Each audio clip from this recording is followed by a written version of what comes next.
The tree We people. we didn't go to Stanford. No, definitely not. They They did not wouldn't look at my. touch us with a They 10 didn't feet. see my essay. Yeah, my They wouldn't SAT touch us with scores the didn't no. with They with wouldn't a touch 10 us foot with a tree. 10 foot. What is it? 10-foot cattle prod is the line in Yeah, Ghostbusters. It's yeah. driving me nuts. Yeah, no, we didn't go to Stanford. All right. But still, send them letters. Why? What do you have against Stanford?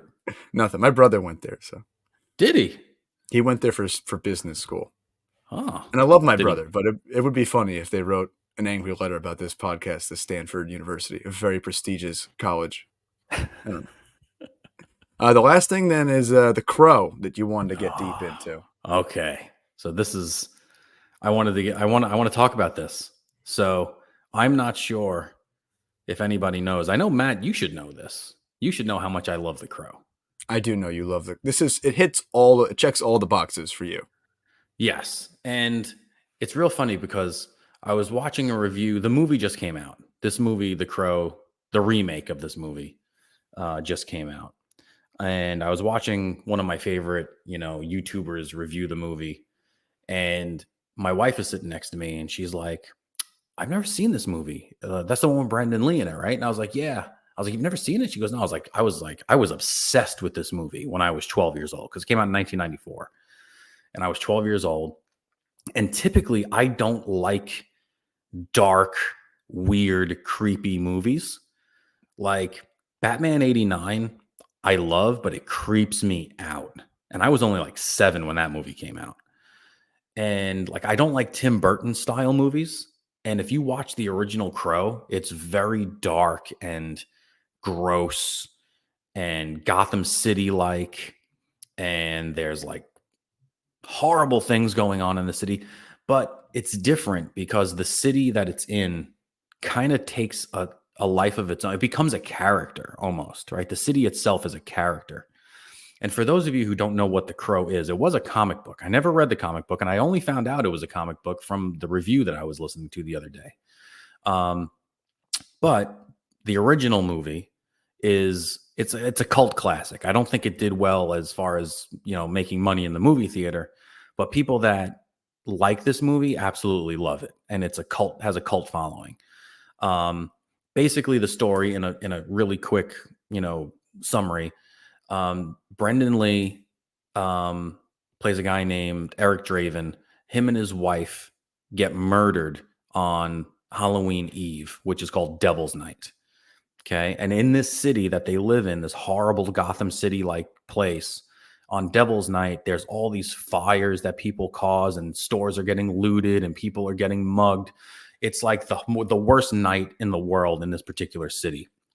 And there's like some, like, I forget what city it was. I don't know if it's in Detroit somewhere. It's somewhere in Michigan, I think. They do this like in real life. There's like a Devil's Night in America somewhere where they set fires, and like it's a horrible night for policemen and all this stuff.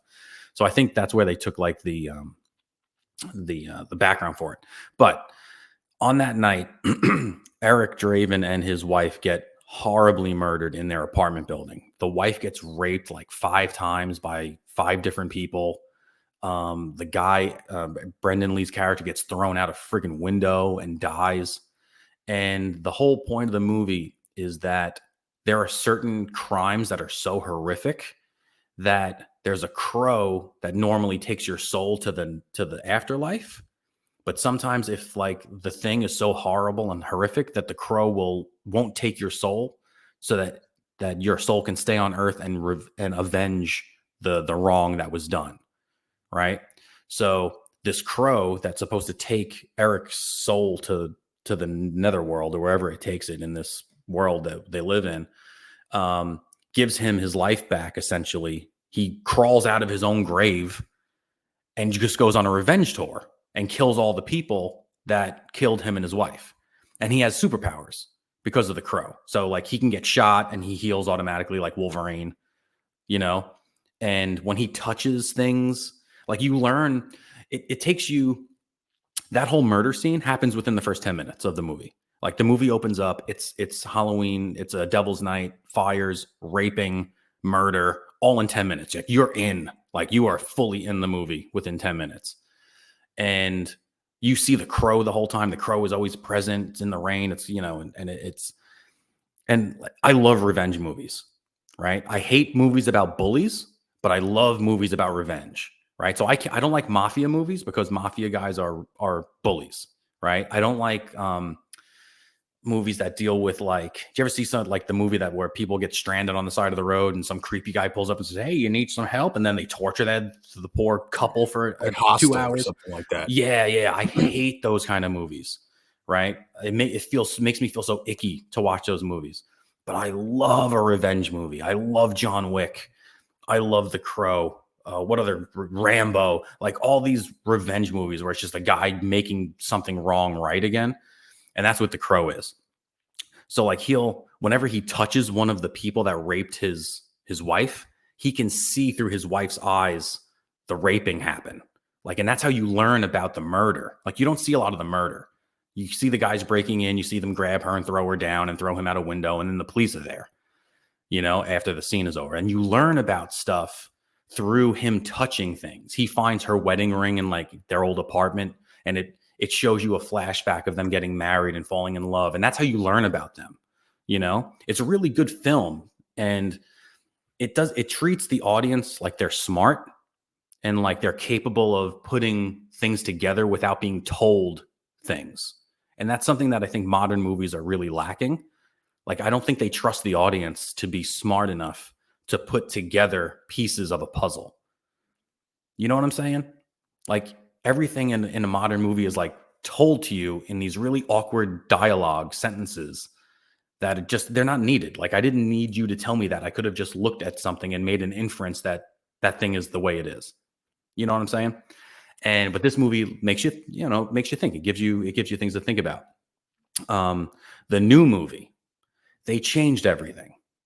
I was kind of excited for this movie because it's a movie that I like, but I was also really, really scared to watch this movie because I know it's 2024 and they're going to fuck it up. Also like this guy too, Skarsgård. He's a good actor. Cool dude. I liked him in It. I think that's the only thing I've seen him in. What else is he? I might have seen. He's like a couple, like it really might be it though. He's in a couple other horror movies. He's in Deadpool. He's in John Wick. He's in John Wick 4. The last John Wick. Yeah, I like him. He's good. But they changed everything to where the first half hour of this movie is how he meets he plays Eric Draven, right? So he plays the husband of the murdered couple. Now, in the original Crow, they're together. They're getting married. Their relationship has been going on for a while. You know this in the first 5 seconds of the movie. It takes a half an hour for him to meet the girl in like a psychiatric ward of a prison. So him and the girl meet in a prison. And then she gets murdered by a mafia guy because she was sent a text message. Spoiler alert for The Crow. She gets sent a text message by accident of something she wasn't supposed to see by a mafia person. So the mafia snuffs her out because she's seen things. You know what I'm saying? They bully her. They do your least favorite thing. Right. And I don't mind the bullying happening in the movie of the revenge movie, because that has to happen, right? You're not going to get the revenge without the bullying, right? But when the whole movie's about the bullying, it bothers me. But that's why are we doing this? They took the rape out of it. Now, I'm not advocating for rape, okay? I'm not saying we need more rape in movies. Please, people out there, do not get that out of what I'm saying. It's a testament to Devil's Night and how horrible this thing is. Exactly. The Crow kept this guy's soul on Earth because of how horrible his wife was treated during that murder, right?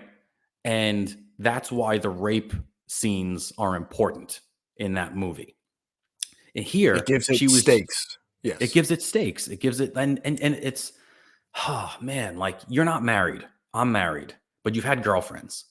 Think about your girlfriend or your wife or whatever being treated that way, right? I would be upset, I would imagine. The anger and oh my God, you would want to rip people apart limb by limb by limb, right? Not to say that if a mob guy killed your wife, you wouldn't be, but it makes it that much more visceral, to have something that personal And and it makes the intimate. revenge more weighty, Yes, right? exactly, exactly. And the whole movie, the original, the entire thing after the first 10 minutes is him picking off one guy after another. And And it's can I great. ask you, Yeah. in the original, he's like a Mhm. normal dude in the beginning, right? He's just a dude who's in a band with his girlfriend living in an apartment in It Gotham almost City. that, like, makes it better because it's like a normal he's a human. He's like a normal Yeah. guy. Like, Yeah. instead of this guy who's already in a psychiatric ward, like, He's in a what do prison he's a prisoner. Like, that's a i- different it's not the same story.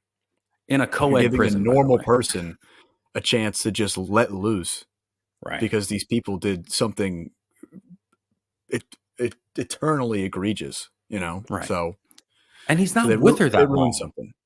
Like he met her in the prison and then they get out of the prison and then she dies. Like it's not like he had this, it's not like he forged this amazing relationship with her of love and caring and all this stuff. They're both criminals, they're both ex-cons, and they escape the prison. They don't even like get out on bail. They escape prison. So they're fugitives. Like, why am I rooting for them? Not for nothing, but they should be probably wiped out. Like, I think the world might be better without these two people. I like the image of you sitting on your couch with your popcorn, like, where the hell are the police in this matter? What's going on? Where are they? Now, one other thing that was really different was the visuals. Okay, so the first movie is almost unwatchable for some people because it's almost entirely in the dark. If you've seen the last episode of Game of Thrones season 8 and you complained about the dark, this was darker. Okay. Imagine Game of Thrones season 8 last episode, but with a flashing light in the back that just lit the side of somebody's face every 2 seconds, like a strobe light, because they're in like some club in this weird crazy city. My wife was like, I can't watch this, Steve. I can't watch this. And I'm like, come on, it's not that bad. It can't be that bad. And she's like, I can't watch it. And she fell asleep. This movie, the new one, it's like all in the daylight, and it totally changes the whole vibe of the movie. The entire Which movie has is changed. weird because shooting Yeah, in the dark is way cheaper. So that means it costs more money to shoot it in yeah, the light. So someone that was wrong thought that that yeah, was a good idea. yeah. So my review of the new Crow movie is a big old F, 2 thumbs down, big old F, 2. and yeah, and don't go see it. Don't give them your money. If you want to see it, buy a ticket for another movie and go see this one. If that's what you want to If do, you or wanna just see wait it, for it to come out on TV. leave a comment in the YouTube link, and we'll tell you how to illegally stream. We'll do that. Get a super box. It's They sell